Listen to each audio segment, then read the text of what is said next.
परम पूजनीय सरसंघ चालक जी, इस विशेष व्याख्यान के कार्यक्रम में सम्मिलित सभी मान्यवर महानुभाव बहनें तथा भाइयों का मैं हृदय से स्वागत करता हूं। आज के इस कार्यक्रम में पूजनीय सरसंघ चालक जी का संबोधन हमें सुनने को मिलेगा। राष्ट्रीय स्वयंसेवक संघ के कार्यपद्धति में संपर्क विभाग का कार्य सातत्य से चलता है। आप जैसे विभिन्न क्षेत्र में नेतृत्व करने वाले, आपके कर्तृत्व के कारण विख्यात ऐसे सभी मान्यवरों के साथ संघ कार्यकर्ताओं का, संघ अधिकारियों का संपर्क बनता रहता है। इस प्रकार के कार्यक्रम के आयोजन से कुछ भूमिका के बारे में जानकारी मिलती है, प्रचलित विषयों के बारे में कुछ भूमिका ध्यान में आती है और इसलिए ऐसे कार्यक्रमों का आयोजन करना राष्ट्रीय स्वयंसेवक संघ के कार्यपद्धति में आ गया है। आज के इस कार्यक्रम का विषय वर्तमान परिदृश्य में, वैश्विक परिदृश्य में भारत की भूमिका। विषय व्यापक है, अर्थात पूजनीय संघ चालक जी इस विषय का पूरा ब्यौरा आपके सामने रखेंगे। कार्यक्रम के प्रारंभ में संघ के माननीय सरकार्यवाह भैया जी जोशी जी प्रास्ताविक रूप में एक निवेदन आपके सामने रखेंगे। मैं उनसे प्रार्थना करता हूं कि इस प्रास्ताविक भाष्य को हमारे सामने रखें। माननीय भैया जी जोशी। राष्ट्रीय स्वयंसेवक संघ के निमंत्रण पर इस कार्यक्रम में उपस्थित सम्मिलित सभी श्रेष्ठ महानुभाव बहनों तथा भाइयों, आज एक विशेष कार्यक्रम का आयोजन राष्ट्रीय स्वयंसेवक संघ ने किया है। हम सब जानते हैं कि भारतीय चिंतन में सारा विश्व एक परिवार के रूप में हम मानते आए हैं। वसुधैव कुटुंबकम का भाव मन में रखकर सारे विश्व के संदर्भ में हम लोग सोचते आए हैं।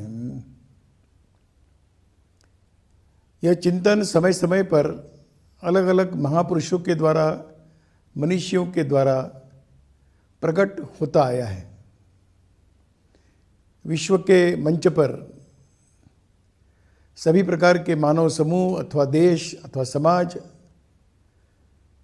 विकसित होती है और अपने एक दायित्व का निर्वहन करते हुए विश्व के कल्याण के लिए विचार करते हैं।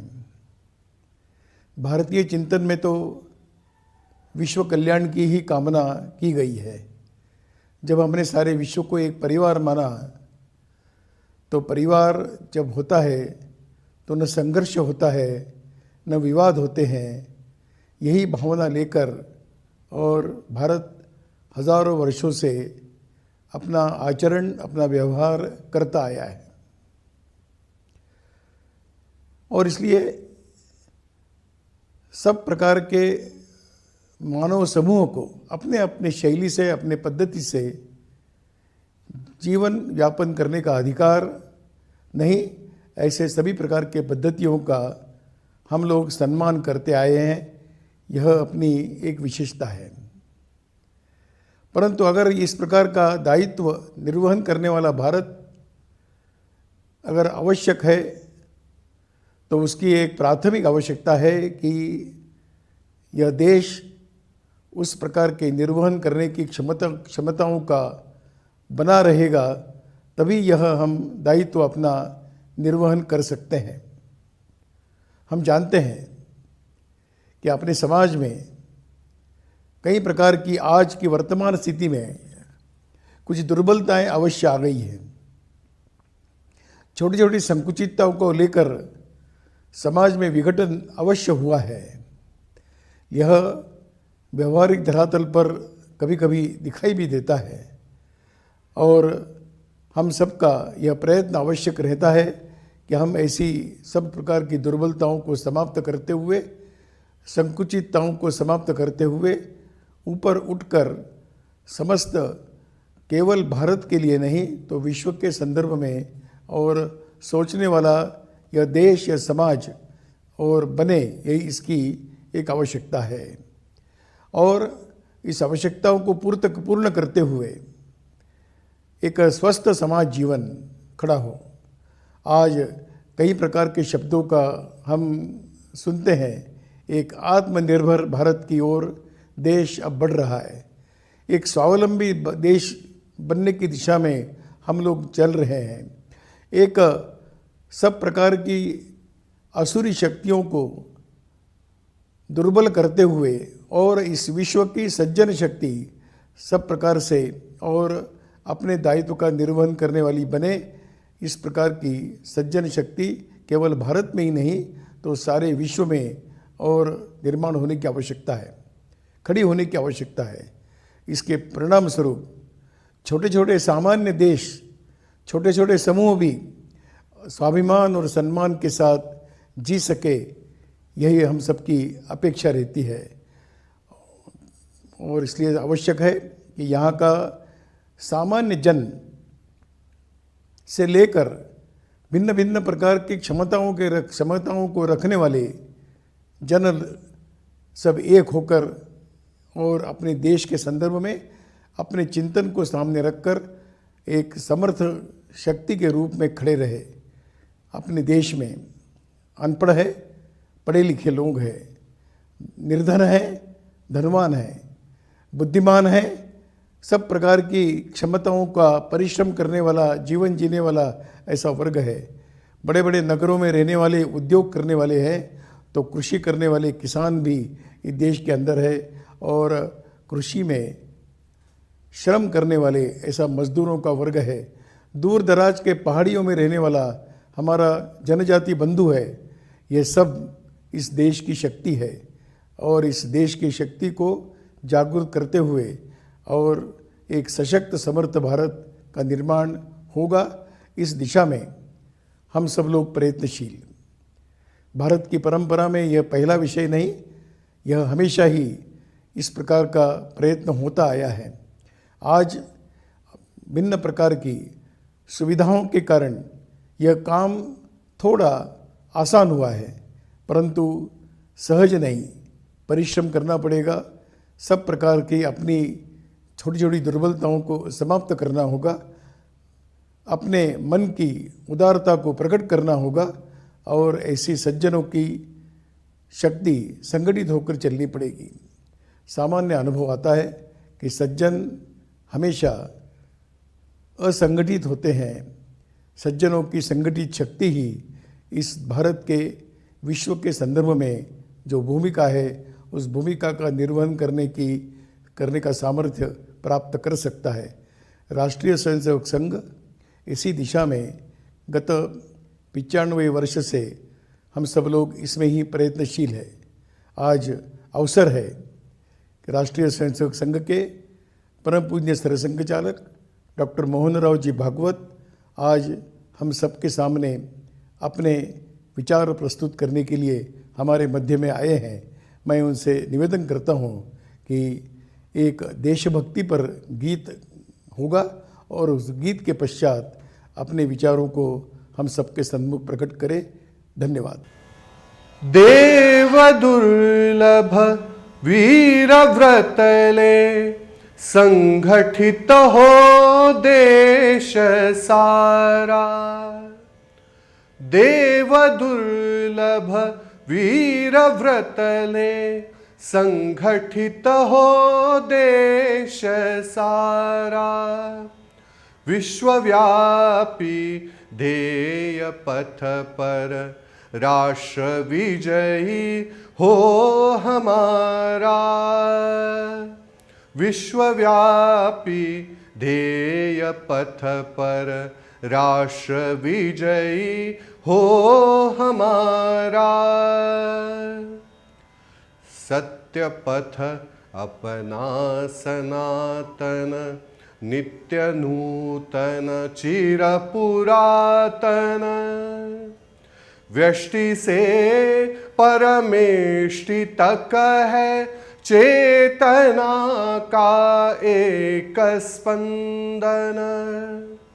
वेदवाणी के स्वरों में गूंजती संस्कार धारा, विश्वव्यापी ध्येय पथ पर राष्ट्र विजयी हो हमारा। विश्वव्यापी ध्येय पथ पर राष्ट्र विजयी हो हमारा। सब सुखी हो सब निरामय, इस धरा का मूल चिंतन। विश्व को मांगल्य देने कर दिया सर्वस्व अर्पण। गहर पी कर शिव बने हम, शक्ति का यह रूप प्यारा। विश्वव्यापी ध्येय पथ पर राष्ट्र विजयी हो हमारा।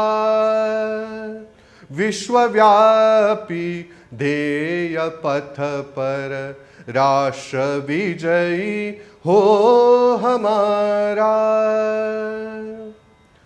जननी है वसुधा हमारी, मातृ मन का भाव जागे। एकता का मंत्र देकर जगति में एकात्म साधे। विश्व गुरु के परम पद पर हो प्रतिष्ठित देश न्यारा। विश्वव्यापी ध्येय पथ पर राष्ट्र विजयी हो हमारा। विश्वव्यापी ध्येय पथ पर राष्ट्र विजयी हो हमारा। देव दुर्लभ वीर व्रतले, संगठित हो देश सारा। विश्वव्यापी ध्येय पथ पर राष्ट्र विजयी हो हमारा। विश्वव्यापी ध्येय पथ पर राष्ट्र विजयी हो हमारा। राष्ट्र विजयी हो हमारा। माननीय सरकार्यवाह जी, हमारे अखिल भारतीय संपर्क प्रमुख आदरणीय श्री अनिरुद्ध जी देशपांडे और आभासी माध्यम की सहायता से इस कार्यक्रम में सहभागी हुए सभी महानुभाव बंधु माता भगिनी, जैसा कि कहा कि विषय बड़ा व्यापक है और अपने भाषण के समयावधि में उसको पूरे ब्यौरे के साथ आपके सामने रखना ये असंभव बात है। वास्तव में ये एक लंबे और सतत कुछ दिनों के अनेक क्षेत्रों से आने वाले अनेक व्यक्तियों के चिंतन का विषय है। परंतु ये विषय अब मात्र कल्पना रंजन नहीं है। अपने भूतकाल के गुण गौरव करने का केवल विषय नहीं है, अथवा कोई फ्यूचर प्रोजेक्शन का भी ये विषय रहा नहीं। अब ये वर्तमान की आवश्यकता और वास्तविकता है। भारत के भूमिका की प्रतीक्षा हो रही है, और आज से नहीं, बहुत पहले से लोग ऐसा कहते रहे। मैं पूरा उद्धरण नहीं बताऊंगा, उसका भावार्थ बताऊंगा, क्योंकि बहुत से लोगों ने उसको सुना होगा।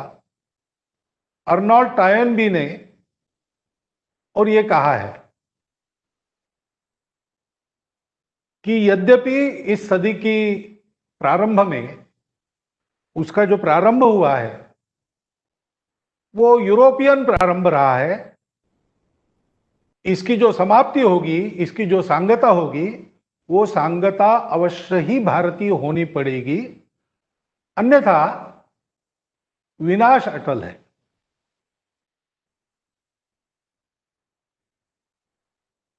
तो हाल के दिनों में, बहुत वर्षों से, बहुत दशकों से हम स्वतंत्र हो गए, उसके बहुत पहले से विश्व को भारत के भूमिका की प्रतीक्षा है। परंतु इस समय का भी महत्व है। पहली बात तो यह है कि अब हम में जागृति है। विश्व में हमारी कुछ भूमिका है, ये हम कहते तो रहे हैं, परंतु वास्तव में हमको, आज के भारत को इसमें कुछ करना है, ऐसा आज दिखाई देता है। हम स्वतंत्र हुए तब भी हमने इस प्रकार का चिंतन नहीं किया। नव स्वतंत्र भारत का विश्व के जीवन में क्या स्थान रहेगा, क्या योगदान रहेगा, ऐसा कोई हमारा विजन डॉक्यूमेंट हमने तैयार नहीं किया। न ही इसकी बौद्धिक क्षेत्र में कुछ चर्चा हुई, क्योंकि उस समय तो ऐसा माना जाता था कि हम लोग क्या करेंगे, हम तो अभी विकसनशील राष्ट्र हैं। लेकिन आज हम में यह विश्वास जागा है। हर एक राष्ट्र का एक प्रयोजन होता है, ऐसा स्वामी विवेकानंद कहते थे। वो कहते थे कि जैसे रोम का प्रयोजन था कि उस समय के संपूर्ण विश्व के सामने एक मिलिट्री माइट का उदाहरण खड़ा करना, वो उसने खड़ा कर दिखाया। उसके अस्तित्व का प्रयोजन समाप्त हो गया और रोम भी समाप्त हो गया। ऐसे राष्ट्र अवतीर्ण होते हैं इस सृष्टि के जीवन को आगे बढ़ाने के लिए। उसका जो जीवन उद्देश्य है, उसका प्रयोजन सफल करते हैं और सफल होने के बाद चले जाते हैं। परंतु वो कहते थे कि भारत का प्रयोजन विश्व के लिए सदा आवश्यक प्रयोजन है। समय समय पर दुनिया को वो आधार देने के लिए भारत का उत्थान होता है, और वो समय आया है, भारत को जागना है। वो कहानी भी बताते थे। एक शेर का बच्चा, उसके माता को शिकारी ने मार दिया, तब गडरियों के हाथ लगा। दयावश वो अपने साथ उसको ले गए और उसको अपने भेड़ों के झुंड में उन्होंने पाल पोस कर बड़ा किया। बकरी का दूध पी पी के बड़ा हुआ वो बच्चा बकरियों के साथ ही जंगल में जाता था और अपने को बकरी समझ के ही रहता था। और वो बकरियां भी उसके साथ भी जैसे आपस में करती है, ठेले ठेली करती थी। एक दिन शिकार के इरादे से उस जंगल में एक शेर आ गया और उसने आश्चर्य देखा कि रोज जो बकरियों का झुंड यहां चरने के लिए आता है, उसमें एक शेर भी है, जवान शेर है, और बकरियां उससे डरती नहीं, उसको धक्के मारती है। तो ये क्या मामला है, इसका पता लगाने के लिए दहाड़ कर उसने अपना रुख उस झुंड की ओर किया, तो सारी बकरियां भागने लगी। वो बकरियों में पला शेर भी भागने लगा। इसने झपट्टा मार के उसी का कान पकड़ा और पूछा कि क्यों भैया तुम भाग क्यों रहे हो, मेरे से बात करो। तो थरथर कांपने लगा, महाराज गलती हो गई, मैं फिर अपराध नहीं करूंगा, मुझे जीवदान दो। तो ये जंगल वाले शेर के ध्यान में आ गया कि इसको तो पता ही नहीं ये शेर है। वो खींचते खींचते उसको एक तालाब के किनारे ले गया और तालाब के प्रशांत जल में उसने उसका स्वयं का प्रतिबिंब उसको दिखाया कि और देखो, तुलना करो, तुम्हारा रूप और मेरा रूप मिलता है कि बकरियों से तुम्हारा रूप मिलता है। ध्यान में आ गया उसके। तो उसने डरते डरते पूछा कि मैं बकरी नहीं हूं, क्या मैं शेर हूं? तो जंगल वाले शेर ने कहा कि दहाड़ कर देखो, कम से कम दहाड़ तो लगनी चाहिए, तभी शेर कहलाओगे। तो उसने दहाड़ लगाई और शेर की वो दहाड़ सुनकर वो बकरियां वगैरह तो दूर ही रही, गडरियों भी फिर उस शेर के पास फिर से नहीं आए, क्योंकि वो जानते थे कि अब इस जंगल में जो शेर है वो जानता है कि वो शेर है।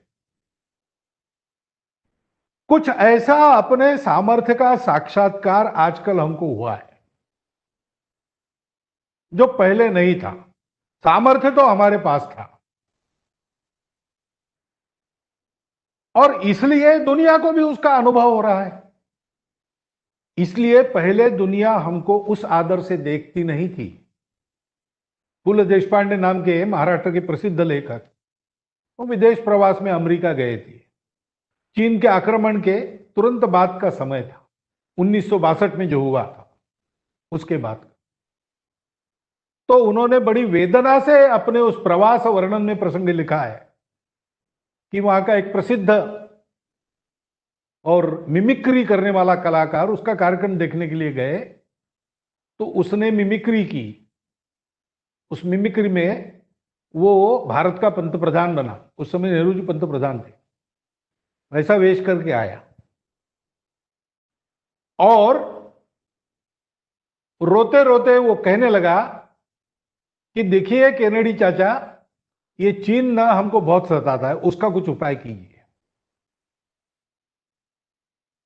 तो भारत एक रोने वाला देश है, सहायता के लिए इधर उधर भागने वाला देश है, ऐसी प्रतिमा उस समय लोगों के भी मन में रही होगी। लेकिन आज ऐसा बिल्कुल नहीं, और विश्व को जरूरत है, क्योंकि 2000 वर्षों से सुख के पीछे पीछे भागते अनेक अयशस्वी प्रयोग करने के बाद दुनिया थक गई है। पिछले 2000 वर्षों से ये प्रयोग हो रहे हैं, पश्चिम से ये सारे प्रयोग चले और सामान्यतः इन 2000 वर्षों में भारत की दखल ही ली नहीं गई, अथवा मैं ये कहूं कि संपूर्ण पौर्वात्य जगत की अनदेखी की गई। यह माना गया कि ये लोग तो ठहर गए, ये आगे नहीं बढ़ सकते, ये बर्बर लोग हैं, इनके पास ज्ञान नहीं है, इनके पास संस्कार नहीं है। अपने अहंकार में विचार करने वाले लोगों ने ऐसा विचार किया।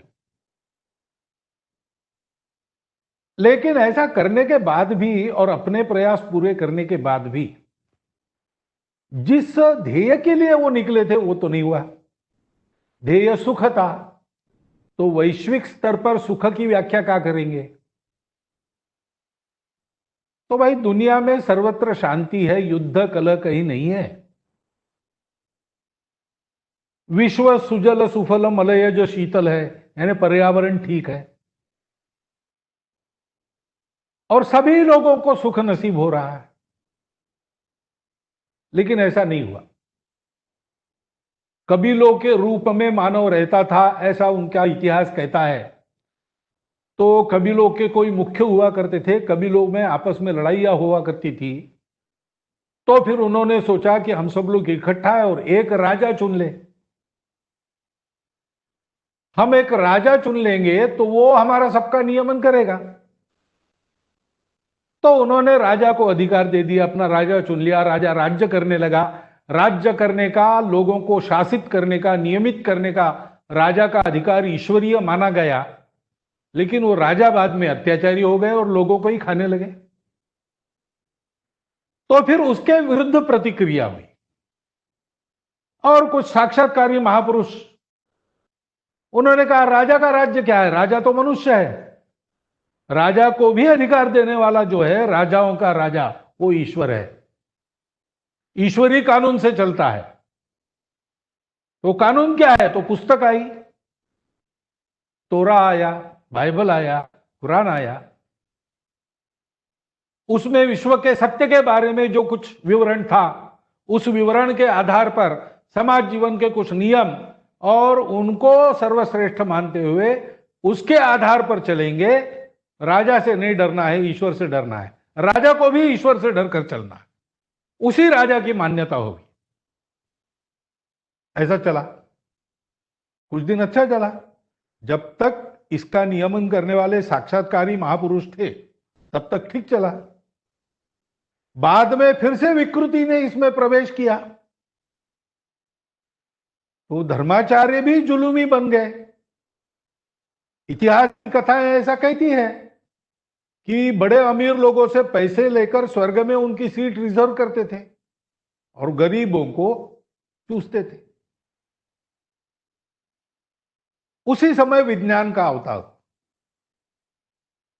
और उस विज्ञान के प्रकाश ने मनुष्य को जगाया और फिर मनुष्य कहने लगे, शास्त्रज्ञ कहने लगे कि ये सारी अंधश्रद्धा वाली बातें हैं, ईश्वर को हम तभी मानेंगे जब वो हमारे टेस्ट ट्यूब में आएगा। मनुष्य को सुखी होने के लिए उसको प्रयास करना है। इतने सारे मनुष्य है और सुख के साधन मर्यादित है, स्पर्धा की, इसलिए बलशाली बनना है। जो बलशाली है वो जिएगा। संघर्ष है अस्तित्व का, उसमें बलशाली होकर जीना है। अर्थ काम के सारे साधन अपने पास लेने हैं और सबका कल्याण करना है। वो अपने आप होगा, सबको ज्ञान देंगे, सबको समर्थ बनाएंगे। ईश्वर वगैरह की कोई आवश्यकता नहीं। और इसलिए उस विज्ञान के राज्य में ये सारी अंधश्रद्धाएं वगैरह नष्ट होने लगी।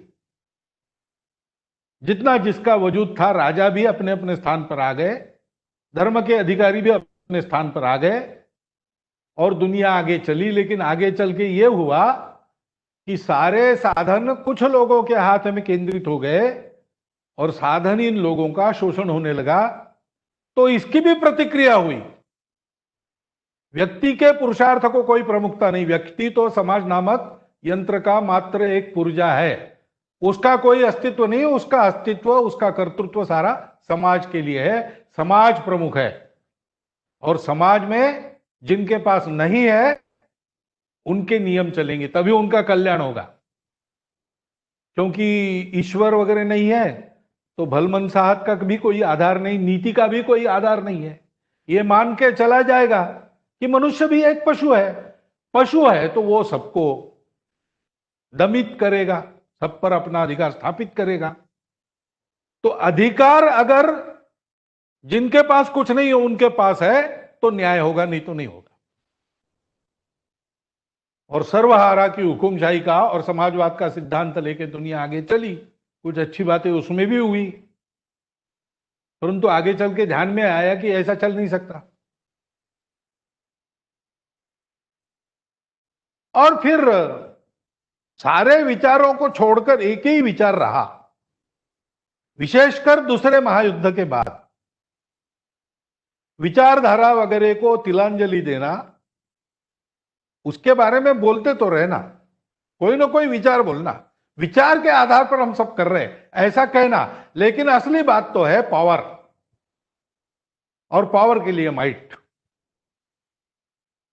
तो अर्थ शक्ति, सैन्य शक्ति, और उसके आधार पर संपूर्ण दुनिया पर अपना प्रभुत्व, अपनी कल्पना के अनुसार, और बाद में कल्पना भी छोड़ दी, अपने स्वार्थ के लिए सारी दुनिया का उपयोग।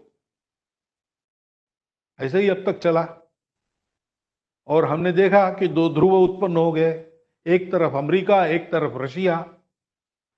उनके आपस में युद्ध तो प्रत्यक्ष नहीं, क्योंकि द्वितीय महायुद्ध में के हानि को देखकर अपने भूमि पर युद्ध होना नहीं है, तो दूसरे देशों को शस्त्रास्त्र देकर उनमें युद्ध, प्रभाव को घटाना, प्रभाव को बढ़ाना, आर्थिक क्षेत्र में, अन्य क्षेत्रों में देश के मानस पर प्रचार से कब्जा करना, कोल्ड वॉर नाम की एक नई युद्ध की विधा हमने देखी। आधुनिक इतिहास में नहीं है, लेकिन यहां इसको मंत्र युद्ध कहा गया है, शीत युद्ध आजकल कहते, वो हुआ। और उसमें अमेरिका यशस्वी हुई और सोवियत यूनियन परास्त हो गई। संपूर्ण विश्व पर एक छत्र महाशक्ति अमेरिका बन गई, और इसलिए वो लगा कि बस अब इतिहास समाप्त हो गया, आगे नहीं बढ़ेगा, अब ऐसे ही चलने वाला है। अपने अहंकार में सब लोगों को ऐसा लगा कि हाँ बिल्कुल ठीक बात है, अब तो पाश्चात्य वर्चस्व, अमेरिका के वर्चस्व में ही सब चलेगा। लेकिन ऐसा नहीं हुआ, उनको वापस आना पड़ा, क्योंकि विश्व को सुखी करने की बात तो दूर है, परंतु इस विश्व को एक भी नहीं रख सके, अपने देश में भी संतोष पूरा ला नहीं सके। इस दौर में अनेक भाषाएं समाप्त हो गई, अनेक सभ्यताएं समाप्त हो गई, विविधता का ह्रास हुआ, पर्यावरण की हानि हुई, संपूर्ण विश्व के कल्याण की कामना सूख कर रह गई। इतनी ही मैक्सिमम गुड, मैक्सिमम पीपल, और वो भी मैक्सिमम यानी कुछ थोड़े से देश। एक वाक् प्रचार चलता था, साउथ यानी विश्व के दक्षिण गोलार्ध के सारे देश जो साधनों में, प्राकृतिक साधनों में और बड़े अमीर है, लेकिन सब प्रकार से अनुन्नत, और उनके साधनों का उपयोग करते हुए मुट्ठी भर जनसंख्या के लिए दुनिया के सारे साधन और लगाने वाला ये प्रगत देशों का वर्ग, और उसके बीच भारत जैसे देश जो विकसित होने के लिए प्रयास कर रहे हैं। ध्रुव एक ही अमेरिका, लेकिन ये चला नहीं,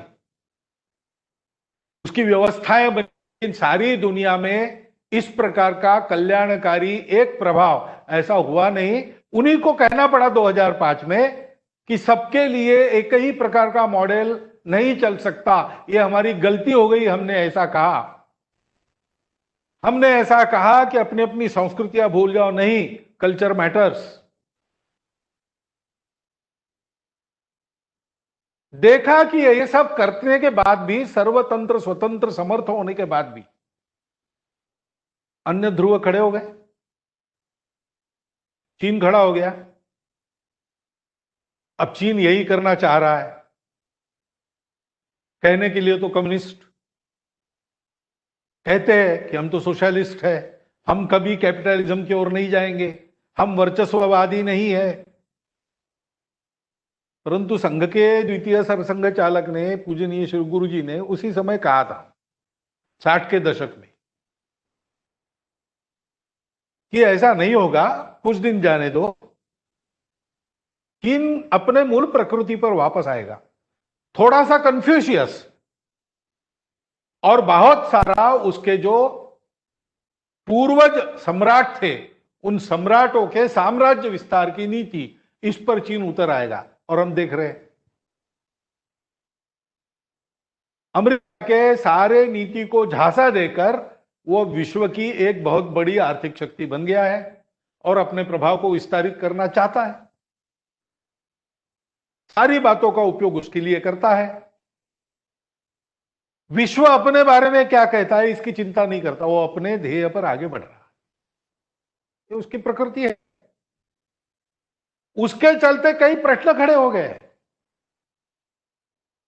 जो एक ध्रुवीय विश्व था वो फिर से बहुध्रुवीय हो गया। अब रशिया भी अपने खेल खेल रहा है, पश्चिम को दबाकर अपने आप को आगे लाने की चेष्टा कर रहा है।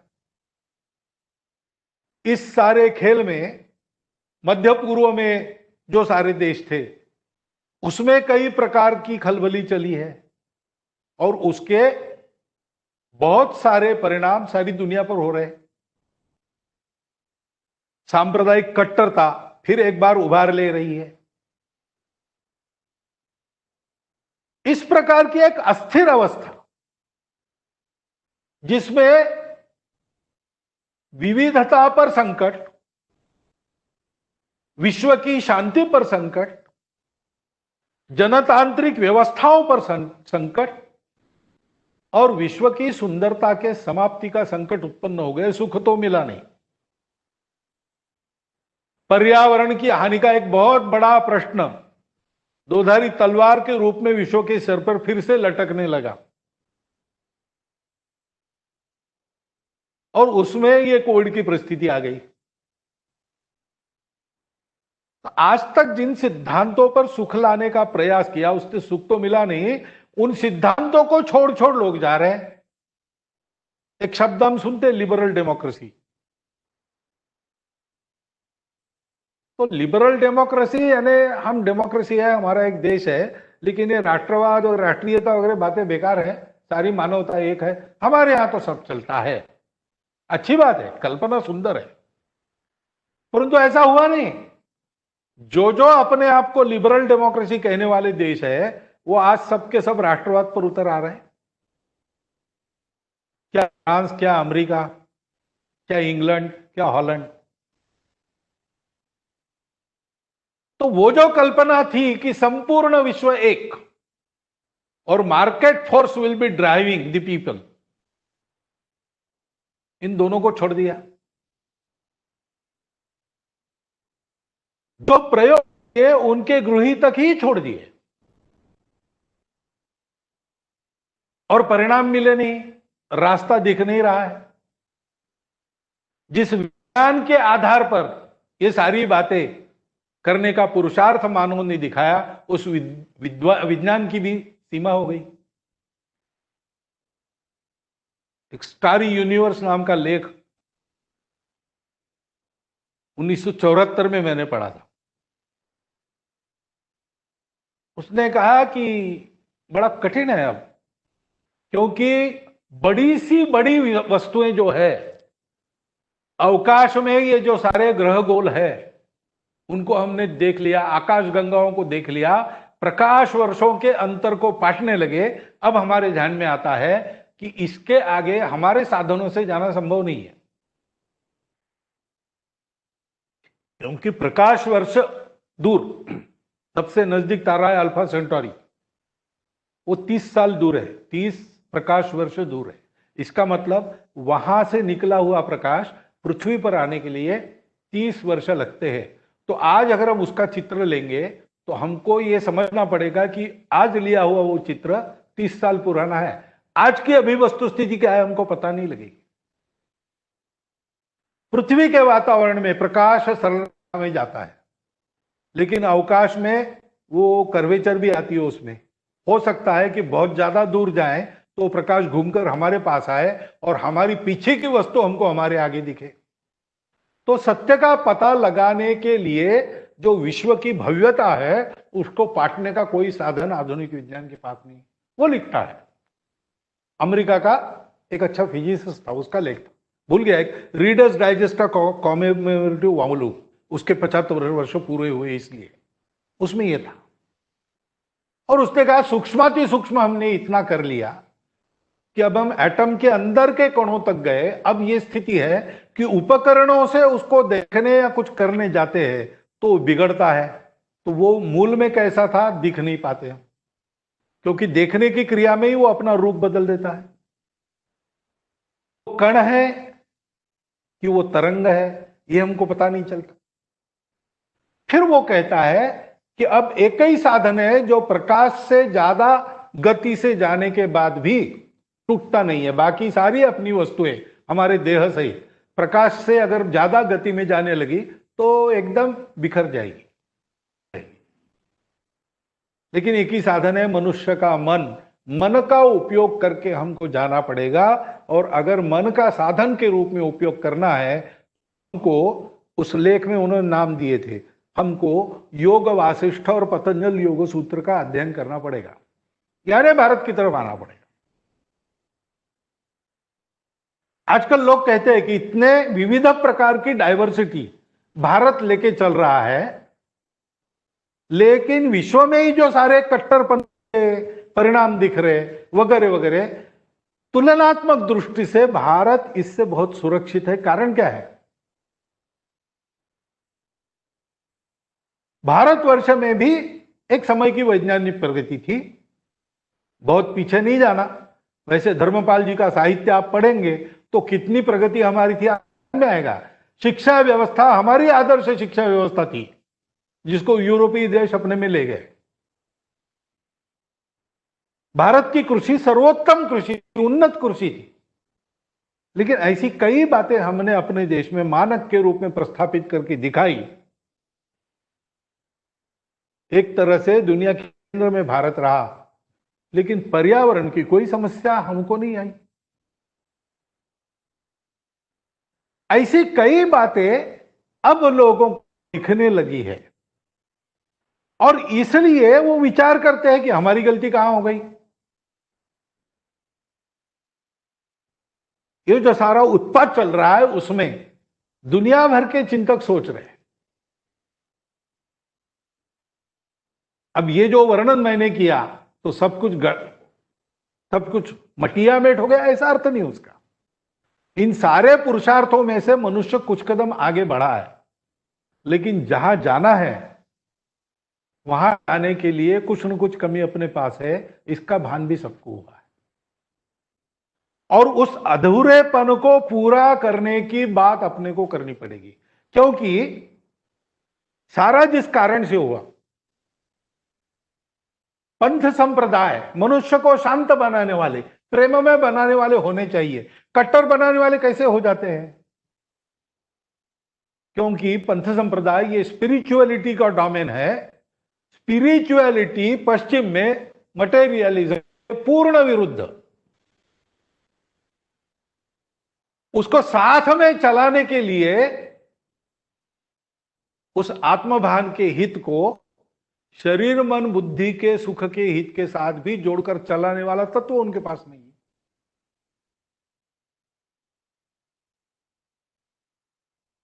मनुष्य में व्यक्ति का हित, इंडिविजुअलिज्म ठीक है कि सोशलिज्म ठीक है, दोनों साथ नहीं चल सकते।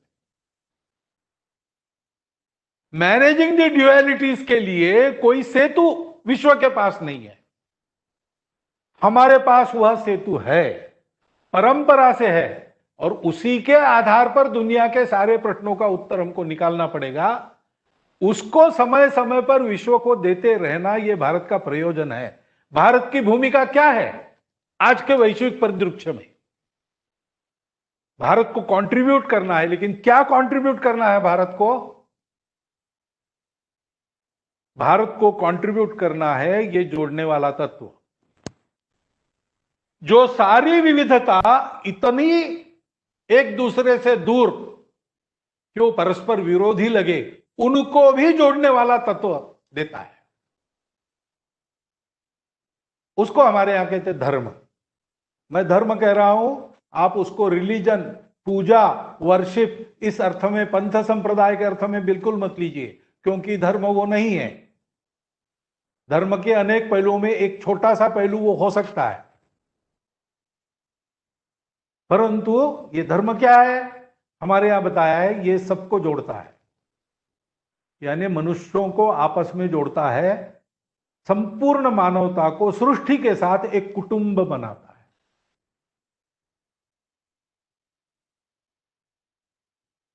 एक व्यक्ति, समाज और सृष्टि तीनों को जोड़कर तीनों का विकास एक साथ करने वाला। मनुष्य के शरीर, मन और बुद्धि तीनों के सुख को देते हुए उसको आत्म सुख की ओर बढ़ाने वाला। और दुनिया में जो लोगों की आशाएं, आकांक्षाएं, इच्छाएं हैं सुख की, और उसके लिए दुनिया में जितने साधन हैं, यानी काम पुरुषार्थ और अर्थ पुरुषार्थ, ऐसा हमको,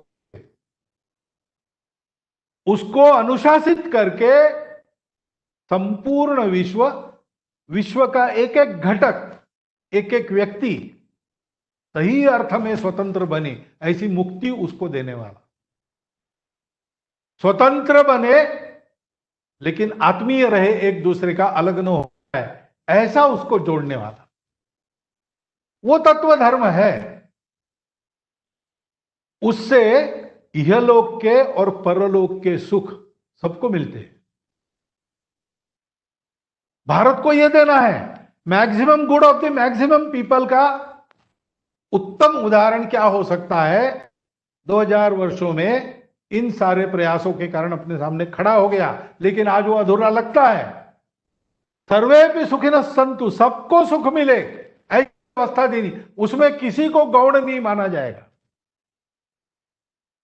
उसमें विकास भी रहेगा, उसमें पर्यावरण की सुरक्षा भी रहेगी, उसमें व्यक्ति भी सच्चे अर्थ में स्वतंत्र और अधिकार संपन्न होगा, और समाज भी सच्चे अर्थ में प्रबल होगा। समाज के हित में मनुष्य और अपने स्वार्थ को देखेगा। ऐसी व्यवस्था देने वाला धर्म है जो सबको जोड़ता है, सबको उन्नत करता है, सबको ऊपर उठाता है। इसलिए उसको कहा है कि यह धारणा करता है। धारणा धर्म इत्याहु धर्मो धारयते कहा प्रजा। वो इस लोक के सुख और परलोक के सुख दोनों की एक साथ चिंता करता है, अभ्युदय और निश्रेयस दोनों को देता है। और वो धर्म स्वभाव सबके उसको न्याय देते हुए सबके कर्तव्यों का अनुशासन देता है। सबके स्वभाव, पशुओं के, मनुष्य के, सृष्टि के हर पदार्थ के स्वभाव का एक संतुलन बनाकर चलता है और उनको विश्व के प्रति अपना जो कर्तव्य है उसका बोध कराता है, उस कर्तव्य की बुद्धि में उनको स्थिर करता है। यह धर्म है। उसके हमारे यहां 4 लक्षण बनाए हैं। पहली बात है सत्य। क्या सत्य है? जो सत्य पाश्चात्यों को नहीं मिला वो सत्य हमको। अस्तित्व एक है, अस्तित्व में विविधता दिखती है, एकता का ही आविष्कार है। आजकल हम लोग कहते हैं ना विविधता में एकता, भारत उसके आगे जाता है, वो कहता है एकता की ही विविधता है। और इसलिए इसका विचार जो करेंगे, विचार कैसा करेंगे? मेरे लिए क्या उपयोगी है और नहीं है, ऐसा नहीं करेंगे। ये सब मेरा अपना है, इसके योग्य प्रकार से योजना हमको करनी है, किसी का किसी को उपद्रव न हो और सबका लाभ सबको मिले।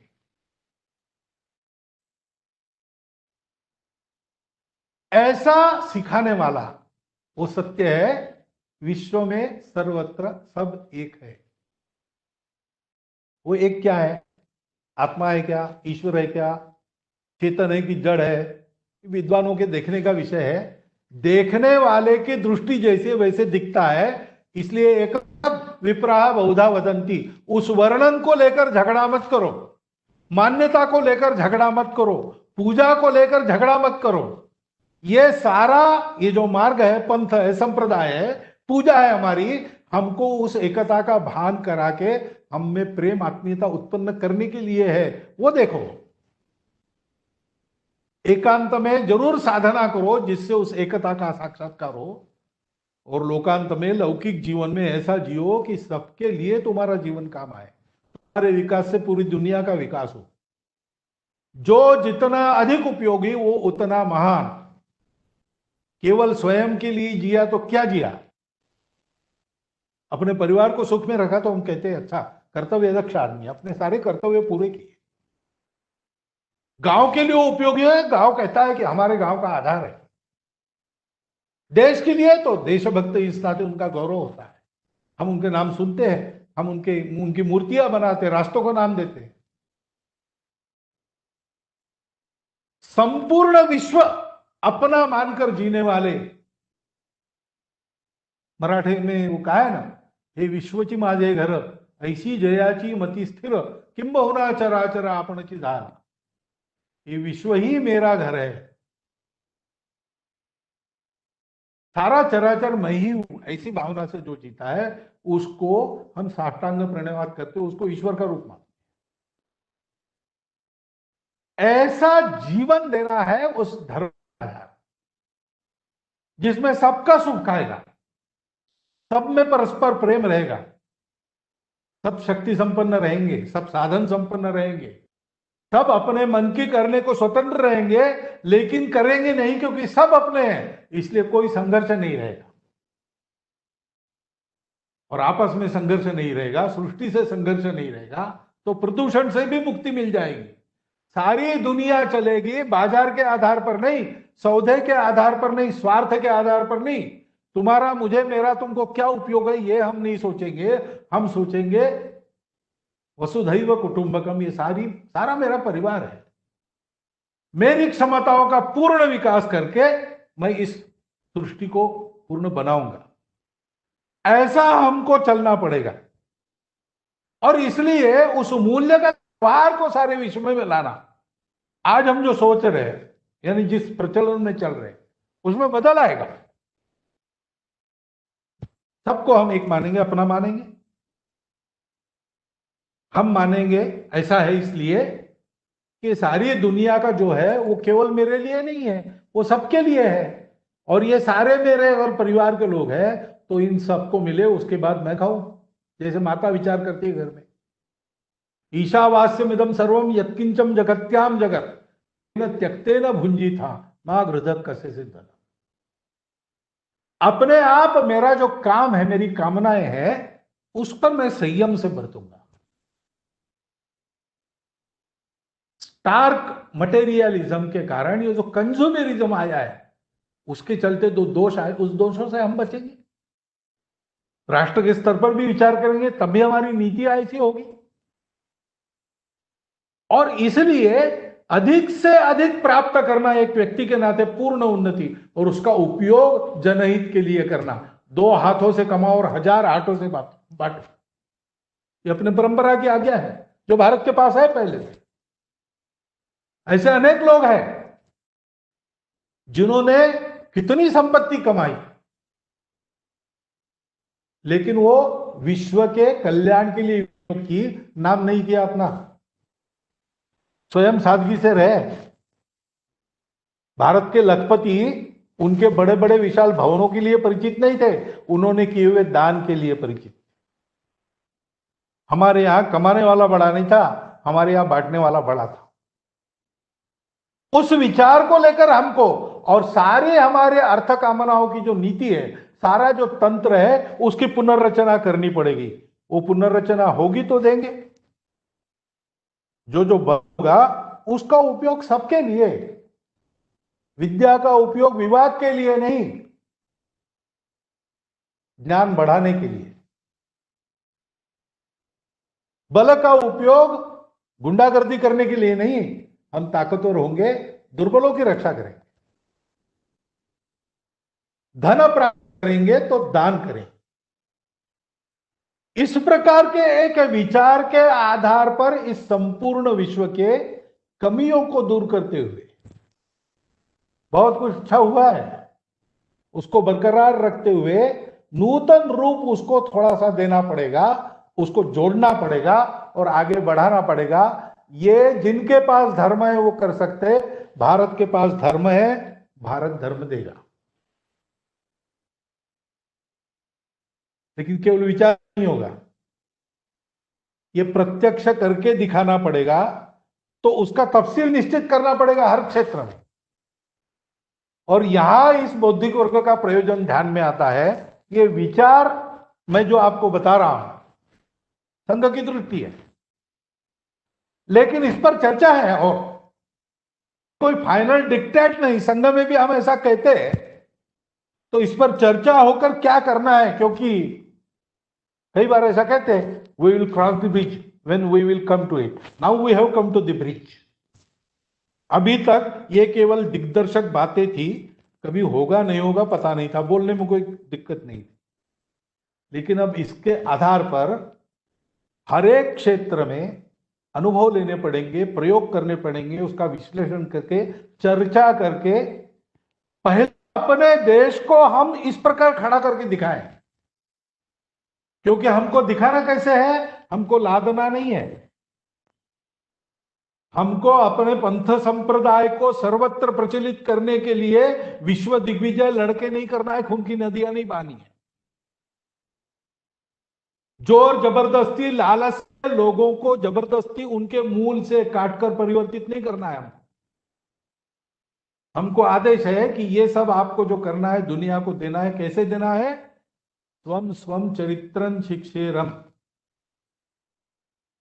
हमको अपने अपने उदाहरण को खड़ा करना, अपने देश के उदाहरण को खड़ा करना है। हमको आज के ज्ञान विज्ञान का जो कुछ काल सुसंगत और अर्थपूर्ण ज्ञान है वो सारा स्वीकार करके अपने परंपरा की सारी आवश्यक बातों को, कमियों को पूरा करने वाली बातों को उसमें भर के एक देश के, समाज के सामूहिक जीवन का एक प्रतिरूप खड़ा करना पड़ेगा। और इसका ठेका नहीं दिया जाता। हम मानते हैं कि इसको करेंगे कोई हमारे नेता लोग करेंगे, ऐसा नहीं है। ये समाज का पुरुषार्थ होता है और इसलिए समाज का नेतृत्व करने वाले आप जैसे सभी प्रभावशाली लोग, आप जैसा करेंगे वैसा समाज बनेगा, वैसा देश बनेगा। सरकार देश नहीं बनाती, देश सरकार बनाता है। और इसलिए भारत को दुनिया में एक कंट्रीब्यूटर बनाना है तो भारत को अपने आदर्श, अपने विचारों के आधार पर, क्योंकि वो भारत के आदर्श नहीं है केवल, वो वैश्विक आदर्श है। यही सारी और कल्पना लेकर हमारा जीवन खड़ा हुआ है और इसमें प्रत्येक देश की अपनी अस्मिता और विविधता को पूर्ण स्कोप है। कोई एक तंत्र में सबको बिठाने का हम प्रयास नहीं करेंगे। मुझे याद है संघ के एक बौद्धिक वर्ग में मैंने सुना है, हमारे आचार्य कह रहे थे उस समय, वो अब नहीं है, कि देखो ये राष्ट्रीय स्वयंसेवक संघ भारत में खड़ा होगा, संघ के स्वयंसेवक देश विदेश में भी जाएंगे तो वहां भी वो खड़ा करेंगे। तो बाकी देशों में संघ क्यों खड़ा करना है? वहां भारत का राज्य स्थापन करना है क्या? या भारत का धर्म वहां पर सबको सिखाना है क्या? ऐसा कुछ नहीं है। कहेंगे अपने मूल्यों संस्कारों के आधार पर वहां राष्ट्रीय स्वयंसेवक संघ के सेवक ऐसा जीवन जिएंगे जिसको देख के वहां के लोग अपना राष्ट्रीय स्वयंसेवक संघ बनाए। और उस समय तो ये केवल एक प्रोजेक्शन था, फ्यूचर प्रोजेक्शन, लेकिन आज वो वास्तविकता में आया है। हिंदू स्वयंसेवक संघ की शाखा को देखकर केनिया में तद्देशीय लोगों ने उनके संघ की शाखाएं चलाना प्रारंभ की, क्योंकि उनको लगा कि अच्छा जीवन जीने का तरीका इसी तरह से सीखने को मिलता है। हमने उनको कहा नहीं, हमने कहा ये तो हमारा संघ भारतीयों के लिए है, आप अपना संघ आप तय करो, उसकी भाषा स्वतंत्र रहेगी, उसके गीत उनके अनुरूप होंगे। ये सारी बातें वहां के अनुरूप उन्होंने खड़ी कर दी। भारत को भी ऐसा जीवन खड़ा करना पड़ेगा दुनिया में, और जीवन खड़ा करना है तो कोई एक आदमी बड़ा आदेश करे और सब लोग, ऐसे नहीं होगा। जीवन के विभिन्न क्षेत्रों में अनुभव रखने वाले आप जैसे सब लोग हैं। हमको इसको ध्यान में रखकर कि दुनिया के अधूरेपन का उत्तर हमको देना है, ये हमारे जीवन का प्रयोजन है, राष्ट्रीय जीवन का। दुनिया समस्या में है, आशा से हमको निहार रही है, हमको उनकी आशाओं को पूर्ण करने वाला भारत खड़ा करना है। अपने अपने क्षेत्र में हम ऐसे प्रयोग करें, हम ऐसा खड़ा करें और हम मिलकर चले। ये सब करने का सामर्थ्य तो आपका है। आपने जीवन में अपनी गुणवत्ता को जीवन की परीक्षा में सिद्ध कर रख दिया है और आप भारत के महाजन हैं। इस दिशा में हम चलेंगे, हमको मिल जाने की जरूरत नहीं है।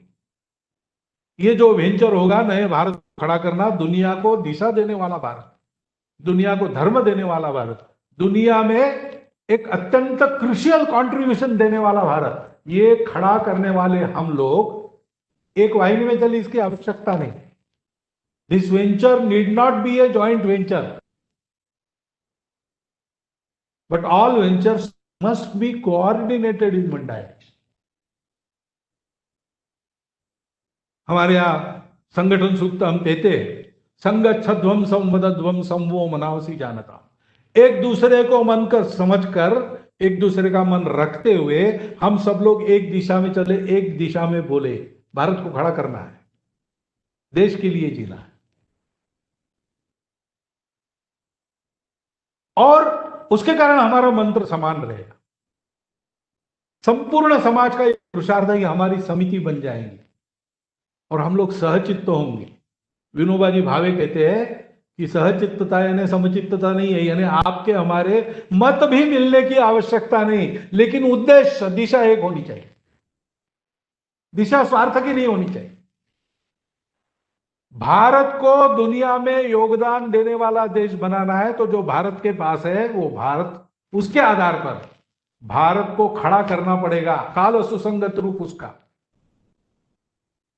और उसके उदाहरण से सारी दुनिया सीखेगी। उस उदाहरण को अपने अपने देश के अनुसार एडाप्ट करके अपने अपने देश में खड़ी करेगी। उसमें सहायक बनना पड़ेगा। हमको अपना हृदय लेके जाना पड़ेगा, अपनी सेना या अपना खजाना लेके नहीं जाना पड़ेगा। भूभाग नहीं, शत शत मानव के हृदय जीतने का, क्योंकि वो सब अपने हैं। ऐसे हम चले, इसकी आवश्यकता रहेगी। और उसके लिए हमको इस प्रकार एक दिशा में कदम मिलाते हुए बात करके चलना पड़ेगा। जो जो काम करना पड़ेगा उसके लिए योजना बनानी पड़ेगी। और इसलिए सब क्षेत्रों में इस प्रकार एक साथ भारत की कीर्ति बढ़ाने वाले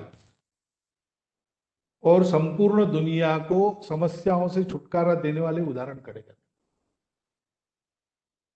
उदाहरणार्थ एक अपनी जैविक खेती है, खेती करना, जमीन से लेना, लेकिन जमीन को ऊसर होने नहीं देना। जमीन से लेना, भरपूर लेना, अन्नम बहुपूर्वी, लेकिन अन्न को विषमुक्त नहीं होने देना। जमीन, पानी, हवा को विषमुक्त नहीं होने देना। ये कैसे करना, ये तरीका हमारे पास है। आज कृषि विज्ञान फिर से जैविक खेती की ओर आ रहा है, जो हमारी परंपरागत पद्धति। हमको भी अपने यहां के कृषि विज्ञान की रचना उस आधार पर बनानी पड़ेगी। किसान ये करेगा, उसके आधार पर यशस्वी होकर बनाएगा तो अपने आप सरकार की नीतियों में आएगा।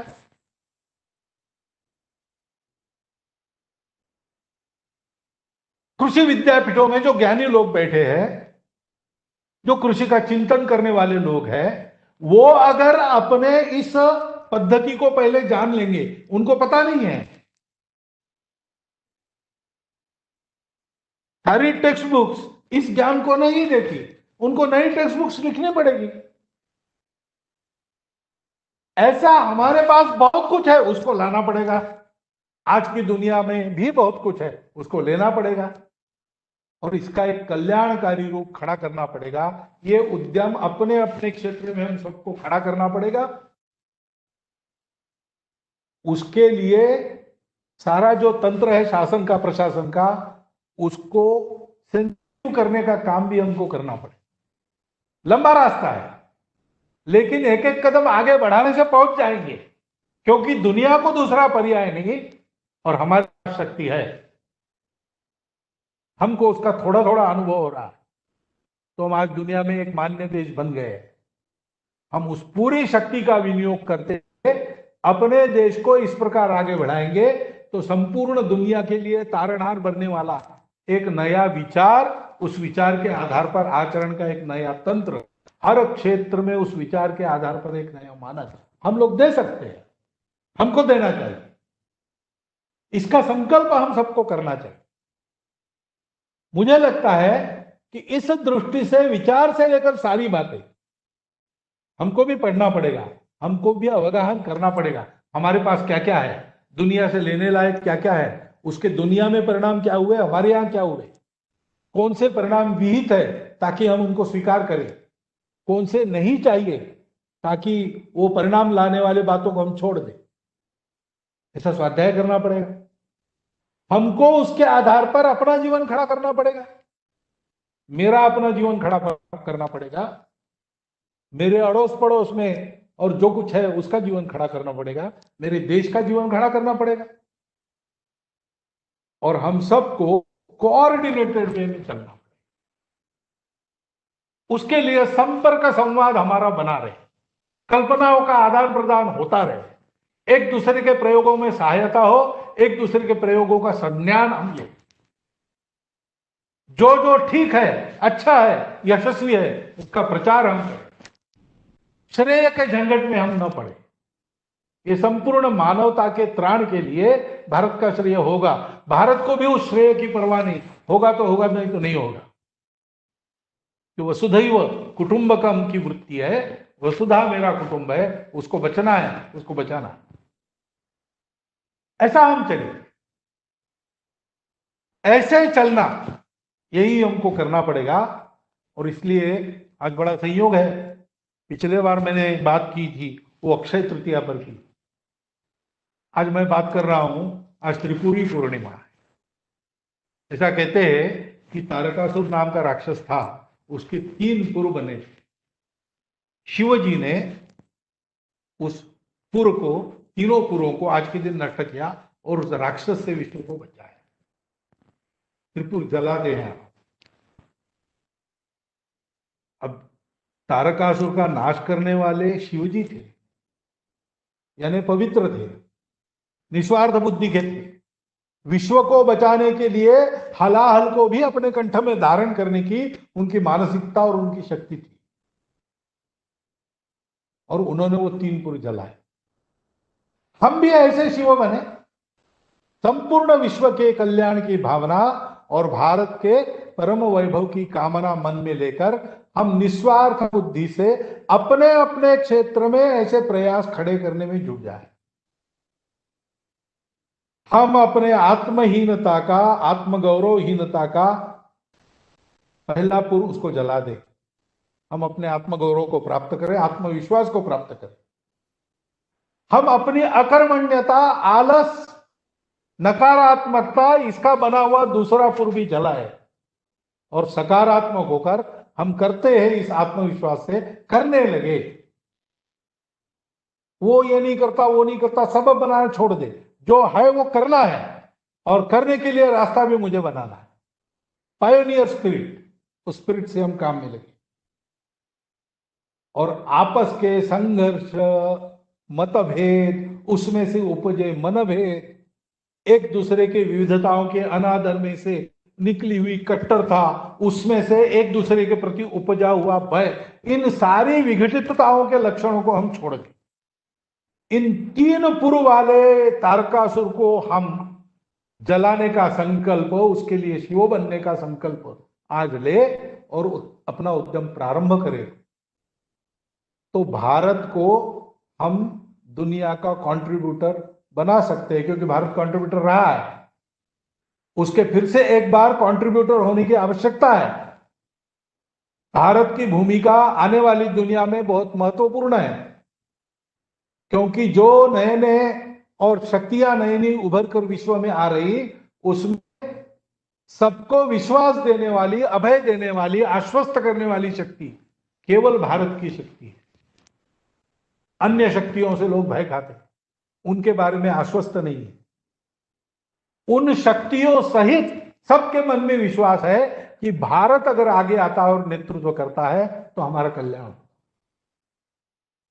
और इसलिए उनके इस विश्वास को सार्थ करने वाला शिवत्व हम धारण करें, भारत में उत्पन्न करें, और अपने पुरुषार्थ से और एक नया मानक, नई परिभाषा, नए मूल्यों की व्यवस्था दुनिया को दे।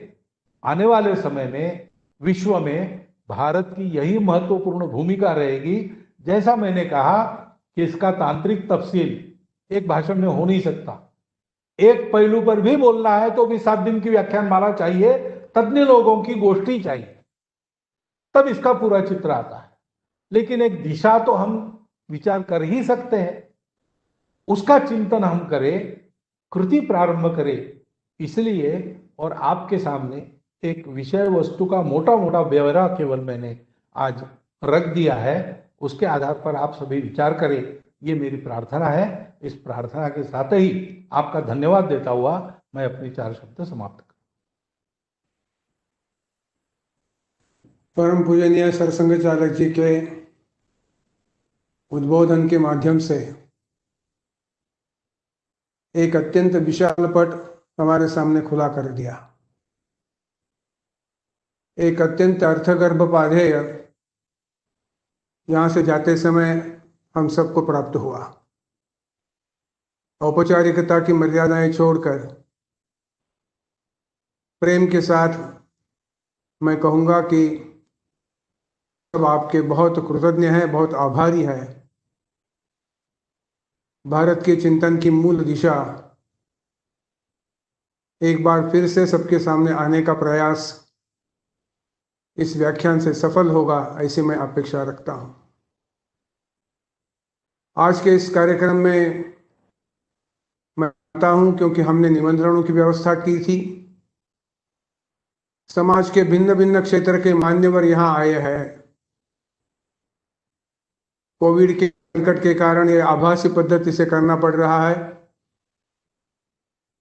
लेकिन अपने अपने घरों में, अपने कार्यालयों में रहकर आप इस ले रहे हैं, ये मैं जानता हूं। जब हमने सूचियों का विचार किया तो ध्यान में ऐसा आया कि बहुत सारे क्षेत्र इसमें आ सकते हैं। है, अर्थ है, शिक्षा है, सामाजिक क्षेत्र है, सांस्कृतिक क्षेत्र है। ऐसे सभी क्षेत्रों से मान्यवर महानुभाव यहाँ इस कार्यक्रम के लिए बड़ी उत्सुकता के साथ सहभागी हुए हैं। मैं उन सब से अपेक्षा करता हूं बहुत विनम्रता से कि जिस प्रकार की आगे चलने वाली कामों की दिशा हमें प्राप्त हुई है, उसमें आपका सहभाग, आपका नेतृत्व, आपका प्रारंभ हमें मिलता रहेगा, ऐसा विश्वास मैं व्यक्त करता हूं। आप सभी ने समय निकालकर इस कार्यक्रम में आपको स्वयं को सम्मिलित किया। मैं जानता हूं कि बहुत सारे लोगों को और भी इसमें आना था, समय अभाव के कारण सबसे संपर्क नहीं हुआ। मैं उनके प्रति क्षमा प्रार्थी हूं। फिर से मैं पूजनीय सरसंघ चालक जी, माननीय सरकार्यवाह जी, इनके प्रति प्रेम पूर्वक कृतज्ञता व्यक्त करता हूं, क्योंकि संघ के सारे व्यवहारों में प्रेम के साथ ही ये सारी बातें आगे आती है। और आप सभी जो संघ के विचारों से परिचित है, संघ के विचारों के लिए नए हैं, कोई नया है ऐसा तो मैं नहीं समझता, लेकिन शायद अनुभव का होगा, ऐसे सभी को मैं धन्यवाद प्रदान करता हूं। आपका ये सारा सानिध्य, आपकी सहभागिता भविष्य में भी प्राप्त होती रहेगी। संघ के संपर्क विभाग के माध्यम से स्वयंसेवक आपसे मिलते जाएंगे, अधिकारी आपसे मिलते जाएंगे। आपके मतों का और आपके सारे अभिप्रायों का जरूर विचार होगा। मैं आप सभी से प्रार्थना करता हूं कि इस प्रकार की आपसे कुछ अपेक्षाएं और मत जानने का प्रयास औपचारिक पद्धति से हम कर रहे हैं, उसमें भी आपकी सहभागिता प्रार्थनीय है। जो सारे यहाँ आए हैं उनके प्रति मैं आभार व्यक्त करता हूँ, और यह कार्यक्रम यहीं पे समाप्त होता है ऐसा भी जाहिर करता हूँ। सभी को फिर एक बार धन्यवाद, नमस्कार।